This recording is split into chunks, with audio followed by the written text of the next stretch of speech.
उत्तराखंड के गांव पलायन के चलते खाली होते जा रहे हैं। देवभूमि उत्तराखंड के सैकड़ों गांव पलायन के चलते घोस्ट विलेज में तब्दील हो गए हैं। लेकिन वहीं उत्तराखंड का एक गांव 200 साल पूरा कर मिसाल पेश कर रहा है। जी हां, हम बात कर रहे हैं उत्तराखंड के पौड़ी जनपद के पाबो ब्लॉक के एक गांव की, जिसका नाम है कलून गांव। उत्तराखंड के पौड़ी जिले से तकरीबन 8 किलोमीटर दूरी पर मौजूद कलून गांव उत्तराखंड के खास गांव में इसीलिए शुमार हुआ है क्योंकि इस गांव ने 200 वर्ष का इतिहास बनाकर 200वीं वर्षगांठ के रूप में जश्न बड़ी धूमधाम से मनाया है। इतिहास में पहली बार ऐसा हुआ है कि उत्तराखंड के किसी गांव ने अपनी 200वीं वर्षगांठ बनाई है।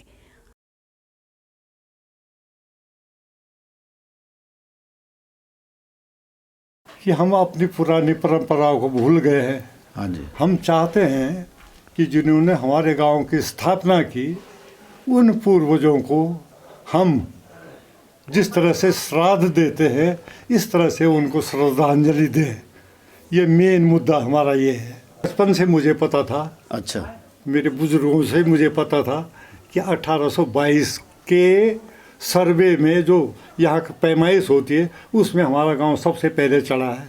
अच्छा, 1822 में तो सर्वे हुई, लेकिन गांव उससे पहले बस गया था। अच्छा, मतलब जो रिकॉर्ड ये बताता है कि 200 साल तो है। 1923 की किताब ली। अच्छा। फिर उससे पहले उससे पुरानी किताब ली। ऐसे किताब लेते लेते हम उनकी जो बुक रिकॉर्ड का जो रजिस्टर है वो लेते गए, पीछे देखते गए। फिर हमें थोड़ा बहुत जो जानकारी मिली वो हमने बताई। तो जैसे ये तहसील है तो उससे पुराना रिकॉर्ड भी 1822 का रिकॉर्ड तो था ही था। हम पहले उससे पहले वाला भी देखा आपने? हम पहले तहसील ऑफिस में गए थे। ठीक है। तो उन्होंने बोला 1960 से पहले का रिकॉर्ड बंदोबस्त ऑफिस में है। अच्छा, बंदोबस्त 1960 के बाद तो कंप्यूटराइज हो गया है। उससे पुराना आप बंदोबस्त ऑफिस में जाइए।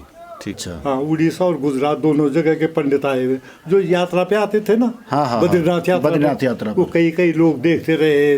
उन्होंने देखा कि क्या स्वर्ग भूमि है। अच्छा। हम यहीं ठहर जाते हैं। वो ठहर गए। ये बाद में अपने बाल बच्चों को लिया है। इस तरह से गाँव बसते गए। गाँव बसते गए इस तरीके। तो भाई साहब, आपके मतलब जब आपके भी इन्होंने प्रस्ताव रखा तो आपके दिमाग में भी आया होगा कुछ सवाल कि भी कैसे गांव में कैसे संभव हो पाएगा? गांव में तो बहुत कम लोग बहुत कम है, सब लोग बाहर ही रहते हैं।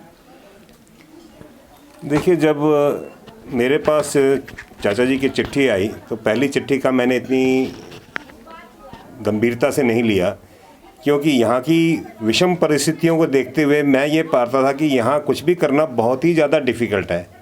लेकिन मुझे गर्व है यहाँ के लोगों पे, और ख़ासतौर पे कैप्टन मंगल सिंह, सुरेंद्र चाय जी और महिपाल जी, इन्होंने जिस तरह से कार्य को निकाल के लाए हैं, बड़ा ही मेरे लिए कोई यहाँ पे टेंशन नहीं। जब ये प्रोग्राम मैंने संज्ञान में लिया दूसरी चिट्ठी के बाद अपनी संस्था की, क्योंकि हमारी जो हिलास संस्था है यहाँ के प्रवासी जो कलून गाँव के, उनकी संस्था है, उनकी मीटिंग बिठाई, उसमें मुझे सपोर्ट मिला। तो हमने वहाँ से फिर सोचा कि कैसे हम दिल्ली में रहने वाले यहाँ आके कार्य करने में इतने सक्षम नहीं रह पाते हैं।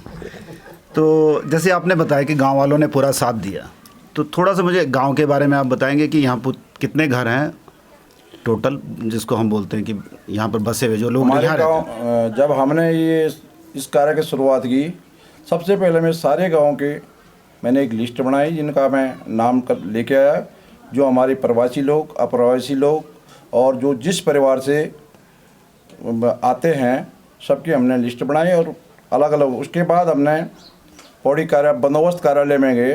वहाँ से हमें जो जानकारी मिली, उस जानकारी के आधार पे हम हर परिवार का वो लेके आए, क्योंकि उसके मुताबिक हमारा गांव जो है करीब 200 वर्ष पंजीकृत है। हो सकता है उससे पहले भी बना हो। हाँ, कुछ लोगों ने आया होगा, परंतु जो संरचना हुई इसकी 200 वर्ष पूरे हो चुके थे तब। उसके अलावा जो भी हमें महिपाल सिंह भाई साहब से बराबर वो लेते रहे उनसे, और साथ में ही हम श्री विनोद सिंह रावत जी से भी संपर्क में बराबर रहे। और यहाँ पे भी हमें जो हमारे माननीय महिपाल सिंह रावत जी भाई साहब हैं, उन्होंने काफ़ी गाँव का लोगों की जो भी हमारी परंपरा है, संस्था है, अच्छा उनका मतलब प्रैक्टिस कराई, और उसका नतीजा आप लोग सभी देख रहे हैं। सभी के सलाह मशवरा से जो भी ये 5 साल 10 साल किस प्रकार से हमने करना है, हम जरूर कोई न किसी रूप में अपने गांव का करने की कोशिश करेंगे। तो अभी हमने कलून गांव की हिस्ट्री के बारे में सुना कि कैसे ये 200 साल पहले बसा था और इसका राजस्व रिकॉर्ड से कैसे पुष्टि की गई। पलायन का सबसे बड़ा कारण है बेरोजगारी। कलून गांव में स्वरोजगार की राह खोलने के लिए यहाँ के स्थानीय निवासियों की कितनी मेहनत है, यह आज हम तस्वीर देखकर अंदाजा लगा सकते हैं।